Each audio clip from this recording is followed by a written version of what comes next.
All right, morning after. By now, you know we're loading up the cars. We're heading out. You know how it shaked down, or how the results ended up coming out. And I'm gonna say these two cars here are the only ones that complied with the actual rules of the competition. And I'm happy that this one won because that's mine. Although it caught fire, that's just like a little side effect of it. And I could have probably prevented that because, like David's car, it would get hot. Justin would bring it in. My car got hot. I said, get the fuck back out there. Do the 20 minutes because I want to see what we can do here. I don't want to pull it in if it starts getting hot. Unless the temperature gets above 240, stay out there. Speaking of 240, right there. Mary, read the thing. David's got startup instructions for his car because it's a loose motor, you know? He's on it. Anyway, let me tell you, even with the results, why my win is even more impressive. Because A, my lap times were consistent, and that's key. My lap times, if you look and the spreadsheet doesn't lie, my lap times were consistently 54 seconds, 54. So my average lap time was much better than anyone else's. And that's good. That means I did something right. Now I have to, and the whole purpose of this is to find the shortcomings. It's awesome. David, we're sorry. Like, we're moving your car for you, but we're sorry you have a procedure to start it. Matt Farah's car. I'll start with Tommy's car. Tommy's car came in second. His average lap time was better than Matt Farah. So genuinely, if we took like the fastest 3 or 5 laps, Tommy did genuinely come in second place. The margin would have been larger than just the half a second from our fastest lap to our fastest lap, because I think my 3 fastest laps would have beat Tommy's fastest. Again, still fast car, not going to complain. But Tommy's car did run on our compound tires, which our compound tires were competition tire. They're not really, they are street legal, but it's not really the street tire that I had intended. And he ran E85 because he got extra horsepower. But you know what? This is fun, so I was okay with it. But it makes my win even more impressive because I'm running. I didn't do boost by gear. I didn't do anything. I ran pure wastegate spring, 10 pounds of boost. Justin turned all traction controls off, so that car was as it was before I swapped the AEM into it. Now it can get pretty trick because we're going to get a little nutty, boost by gear. I may even put E85 in my car. We're not going to run it at that in January, but aside from the fact. So Tommy broke 2 rules. He had race fuel, essentially, E85, which is pump gas. I get it, but it's not unleaded, which is the standard gas we're trying to go for with each car. Matt Farah's car came in third, and Matt's car was within the spirit of the competition, except for the tires. He ran the Pilot Sport Cup 2s, which are the best tire anyone ran at this event. Great tire. I'm running Humo Extras, which I bought when I wasn't driving the Corvette very much, but my tires were old, so I'm like, you know, let me just get a new set and I'll start driving the car a little bit more on the street. I didn't intend to compete on these tires, but I literally spent like $650 for a set of tires, and they're not that great. I'll be honest with you. So I won with an inferior tire, although, again, my car did catch fire, but I did win on an inferior tire and pump gas. So Rob brought junk tires. The Robs brought junk tires. No. Rob Dahm's ET Streets are good tires, just not. They look pretty bad in the front, though. Yeah. Oh, his tires are bad in the front? Yeah, they were.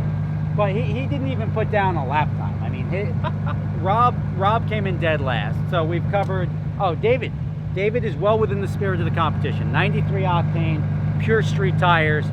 But he's a nice guy. You expect that. You don't expect any tomfoolery from that trickery. Gentleman.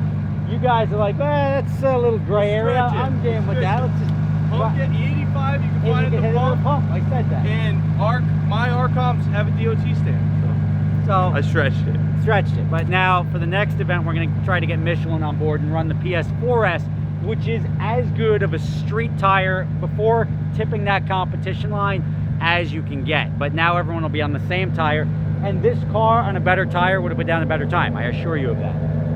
But like, to compare the Pilot Sport Cup 2s that Matt was running to these is just like night and day. So I'm sort of excited about that. And then lastly, Rob Dahm pulling up the rear, proving exactly why I don't work on my own car, because if I worked on my own car, it would probably look like his. It would sort of work, but it would look like, ugh, and I'd be like, yeah, you know, I worked hard on this thing. But that's the definition of why bought, not built, it may be the way to go. Because there's guys that, chefs make better food than I can make. That's why I go to a restaurant. My house, if I tried to build it, it would fall over. That's why you pay people to do shit that they're better. Can I build a house? If I went and started learning how to do it, yes, I could easily go build a house the same as anyone else. I could swing a hammer, I can operate heavy machinery. However, sometimes you're better off paying people to do that. It's a better use of your money and your time, which is why bought, not built is, it shouldn't even be a thing. Like, you're being proud of like, well, yeah, my car broke, but at least I built it myself. Who cares? Like, I'd rather have a car that's at least sorted and can put down decent lap times than have Rob Dahm's car, which is, it's got some sorting to be done. And don't let that car indicate what his four-rotor is going to be like, because he's paying people to do the four-rotor, thank God. Yeah, you get it. But he cheated. He came on mixer race gas and pump gas, so he was able to run about 720 wheel horsepower, so he had more boost. Down a little bit, he was at 25 pounds, he went down to 22 pounds. And he was running the ET Streets, which, albeit cheating, doesn't really make sense, because ET Streets aren't really designed for a road course, so it's just like it's cheating in a bad way, because you're like sort of hurting yourself a little bit. But who knows, if he was on a true street tire, maybe he wouldn't have hooked up at all down the straight, and Justin would have been sort of sliding it down the straight. So I followed the rules, which I have to, because if I'm cheating in my own competition, that would suck. I still won, even though my car caught fire. That's good. It just gives me something to improve the car with from here.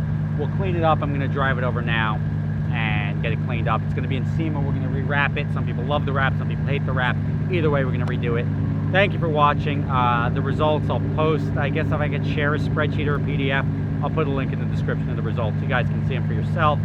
And ultimately, the reason Justin Bell drove all the cars that provided the standardization, which you did not know, but the Porsche GT3, which I think is a phenomenal car, great car around this track.